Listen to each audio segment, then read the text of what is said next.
Okay, let me see if I can kind of explain a little bit about about the nodes, power nodes, objects, things like that. I don't really know that much about the low level programming of the game engine itself, but conceptually, how objects are linked, why they're linked, things like that, I could most definitely help you with. Okay, so let's get started by taking a look at powered objects. So in the game, let's turn down the game here just a little bit. Okay, so in the game, we're going to create a powered object. So let's go into workbench mode, our workshop mode, and we're going to take a look at powered objects. So powered objects would basically be any object that requires power, transmits power, or forwards power. So you could have like a laser turret is a powered object that requires power, and there's a certain amount of power it might require. Something that transmits power would be like a generator, and it provides a certain amount of power. And then a passive object that passes on power would be like a power pole, to where it allows the power to the power to be passed on to the next object, which is what I'm getting ready to show you. So let's go in here and let's drop down a generator. So you can see that the generator produces 3 power. All right, so we're going to drop this down. So this particular object, this is an object, this is a powered object, or an object that's related to the power grid. Anything that has to do with power would be power grid. And this holds true for SS2 or anything that utilizes powered objects. So this is a powered object that provides 3 power. So now let's go over and drop some turrets down. So we're going to drop down a turret that requires power. So this turret, as you can see, requires 2 power. So I'm going to drop this down.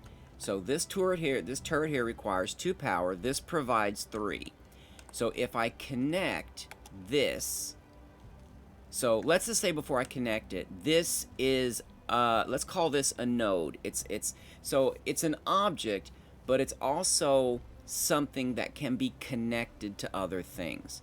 So each object can be a node. So a node would be defined as kind of a hub or a central point that other things can be linked to. So if I and I'm going to link it now. So the game engine does this in the background.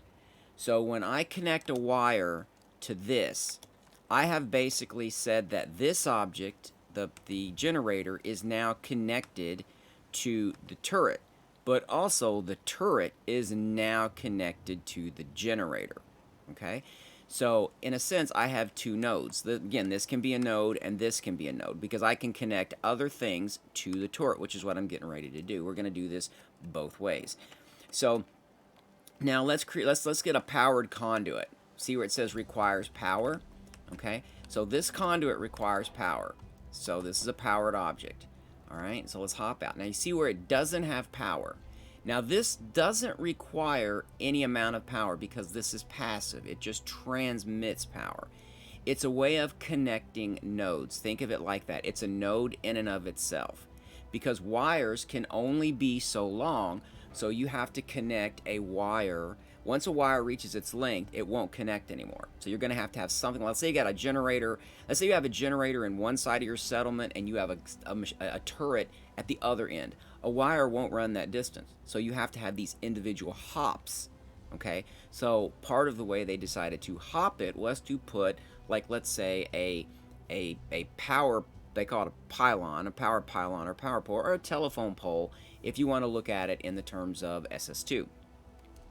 So these things some of these are passive. Like this would be not just passive, they transmit power. So this will transmit power.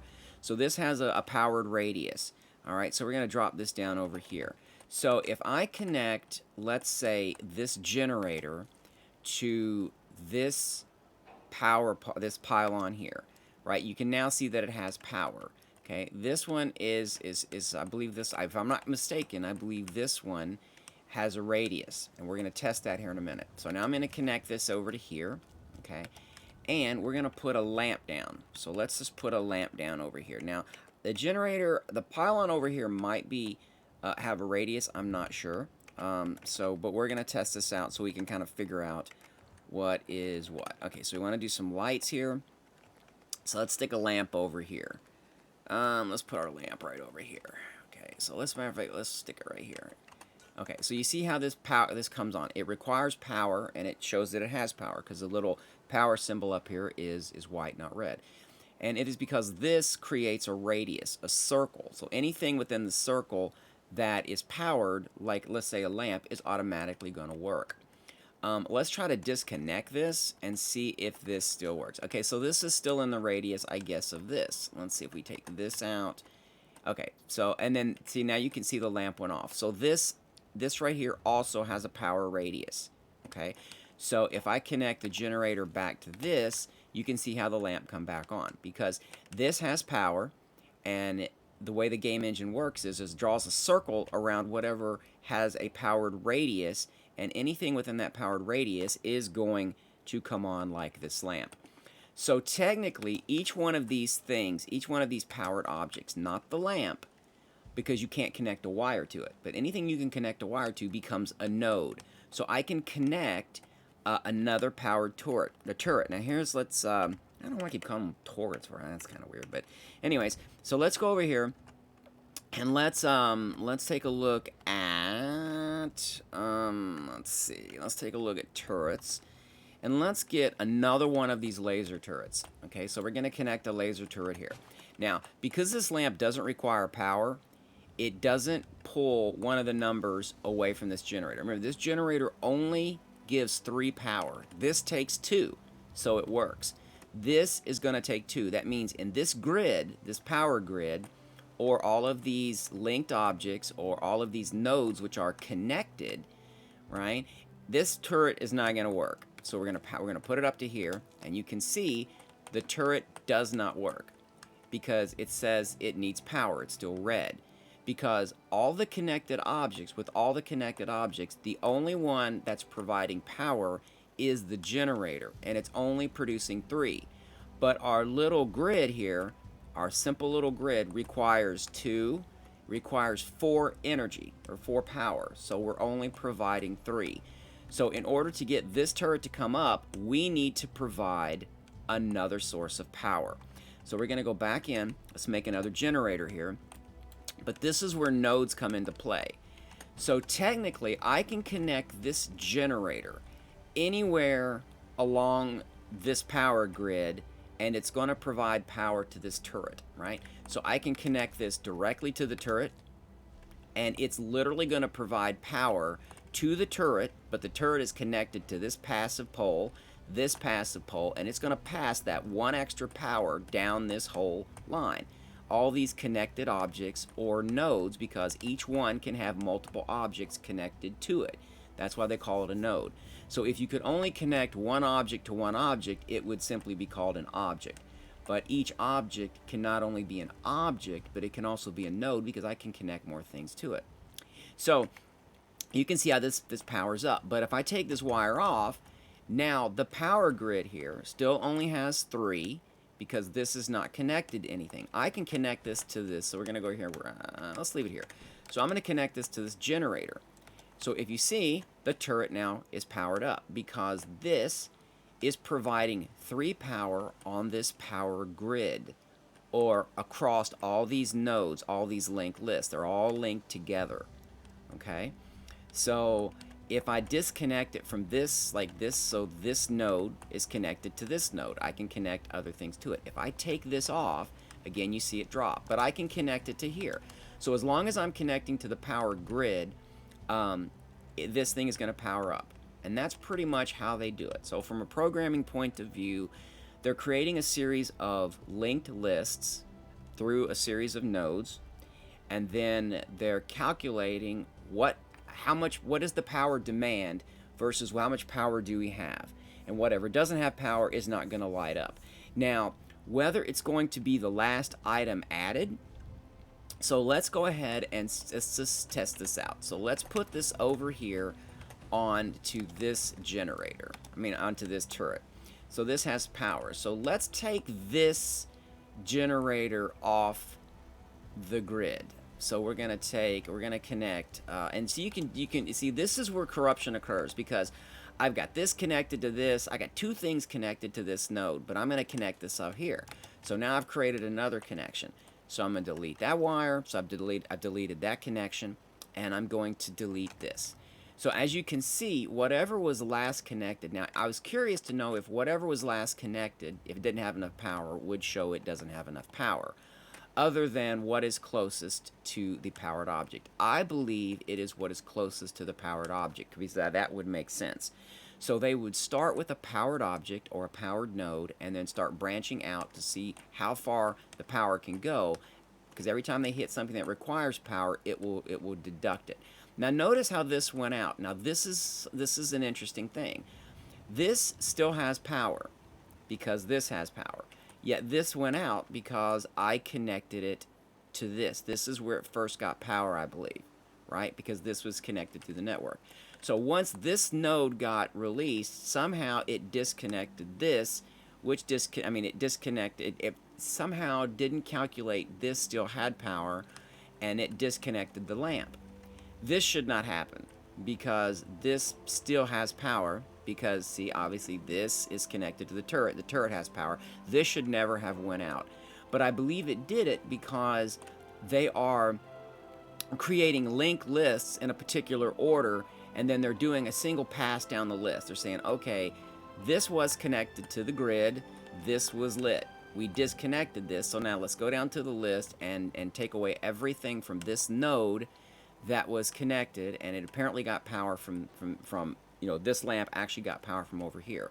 So to really fix this, all I got to do is select the lamp, and then, well, technically that should work, but that did not. So yeah, now that is interesting, because technically this should work, but it does not. I don't know what happened if we connected it to that.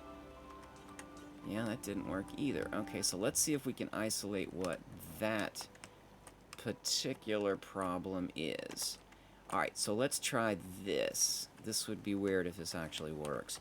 So let's put down another light and see if that works. Yeah, that's kind of strange. I thought that would actually be a powered object.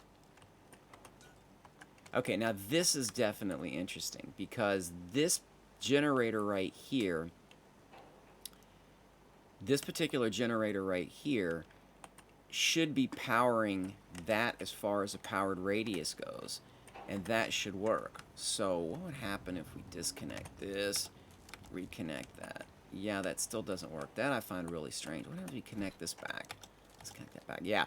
Okay, now that is where I think there's going to be a problem, because again, somehow this light is linked in this grid to this generator, but technically I have a second generator here, and this should work just fine.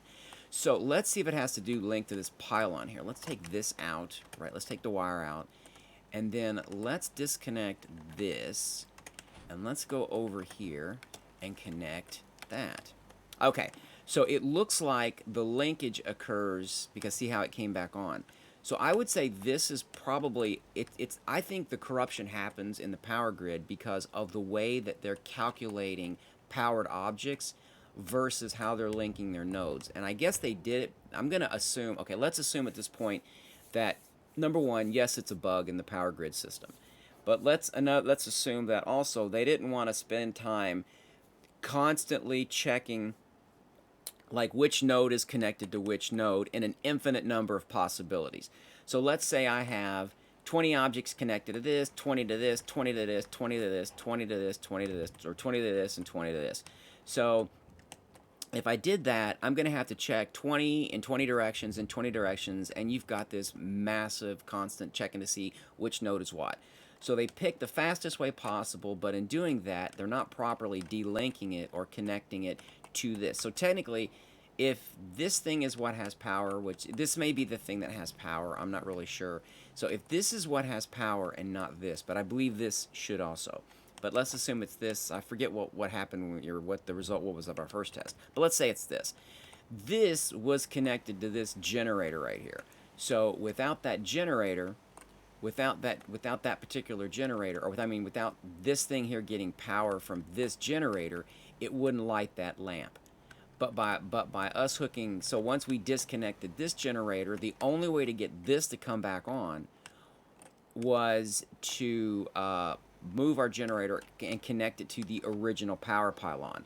That if it was this, that either put power, passive power to this, or power to this. You follow what I'm saying? So even when I put down a new lamp, it didn't work because it still thought this was the one that should be powering this, which should be powering that lamp. And we're gonna test that. We're gonna remove this. Now see, now that should, this right here is weird because see how this is still lit? There is no, unless it's, okay, it's coming from this. So this may not matter, but what we're gonna do is let's take this out. Okay, our light went out. Let's go this way.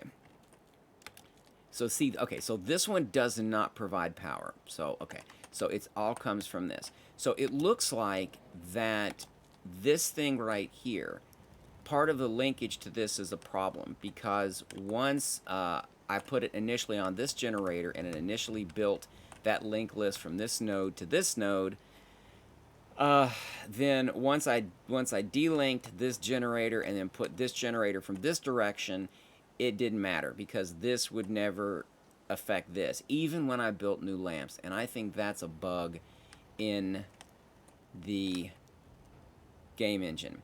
Okay, so how does it become corrupted? Well, you can see where this lamp, you can see where the previous test on this particular lamp, no matter whether I put a new one down, even though this pylon had power from a new generator coming from this direction, it was because I built it from this direction, it didn't relink properly. And I believe that's just their way of trying to do it as quick as possible.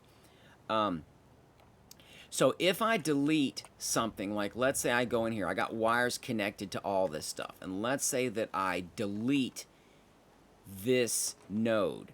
Technically, it should delete the node to all of these objects, anything that was connected. And I think that it's the bug in the power grid, the way that they calculate which objects are connected to what, how objects are shared across different powered objects, that creates the problem. So let's go in and do a CPG1 and let's see if we caused any problems. Okay, so see what it says, there's no errors in the power grid. So under certain circumstances, the Bethesda code works properly and delinks the objects, but in some cases they don't. Now, there could be, I don't want to call it fringe cases, but we'll call it fringe cases, where you've got a lot of scripts running, which is updating and accessing a lot of lists that the game uses. I believe Bethesda had, if I'm not mistaken, they had, as their game engine developed across, let's say, the Fallout series or the Elder Scrolls series, I believe one of the developers had mentioned where linked lists are an issue, especially when it comes to constantly updating and changing lists on the fly, because if you change a list that you're in the process of accessing, it can cause a problem. It can cause a crash. And it's a mitigation issue. And I remember that occurred a little bit before they began to realize they had an issue. I think that they worked around the issue by not fixing it and just saying, okay, what can we take out of the game to simplify it to avoid having to deal with this problem? Because it's a problem that's going to require maybe going back to the drawing board, taking a look at the code, or completely rethinking how we did everything, and they didn't want to go that route. And so I think that initially, so they knew about the issue, and you start adding a bunch of scripts, and then so at a script extender level, you could mitigate, let's say, access to the list through script extender, but you can't really tell exactly what's going on in the background, and that may be part of the problem with some of these loose file streams, some of these errors I'm getting, where a lot of lists are being accessed, and it's causing an issue. So that's pretty much the power grid. That's how it becomes corrupted. So anytime you delete or move anything, it doesn't hurt to go in here and do this. Even if you go into a settlement. Let's run over to Red Rocket real quick. So let me exit out of here. And oh, and one other note, you can have multiple, you can actually have multiple grids. So let me show you an example of a multiple grid. So literally, I can connect this generator to that, and that's a power grid by itself. I can connect this to this, and this becomes powered. Ivy, you got this. This becomes a separate grid altogether. So this right here becomes separate. So I have two power grids here. Now, if I connect these two, they all become one. Power is shared across both grids, and vice versa. So I'm not going to worry about deleting all this stuff. I'm just going to reload my game save. All right, so let's go back over now. Let's go to Red Rocket, and let's just say that we're running to different settlements, and we're just going to run here to different settlements and just show you what you can do whenever you arrive at a settlement. It is kind of a pain, and it's not something a person should have to do.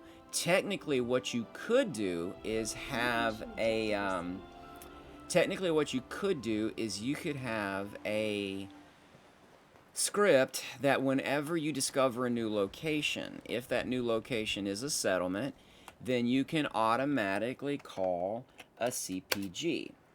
See, so there's no errors in the power grid. You can see right down here. And then if there is a problem, you could throw up something on your screen which would show like a message that simply says, let me turn her down here. So you can literally throw up a message on the screen that says power grid had X number of issues. And that would help you. It would correct the power grid once you arrived at the settlement before it got out of hand or to a point where it would literally crash. And you could see which settlements were having the biggest power issues to see, where the problem might, what the cause of the problem might be. If you're manually building your power grid, then it's going to be something that the player would do, not that the player causes it. Like I said, I believe it's a bug in Bethesda's code how they handle the nodes. They want to handle the nodes efficiently, but they're handling it so efficiently it's causing an issue. Or you've got a mitigation issue between the nodes, which are basically linked lists, and somehow in the process of updating that list, it's not fully updating and it's corrupting itself. So you can do that.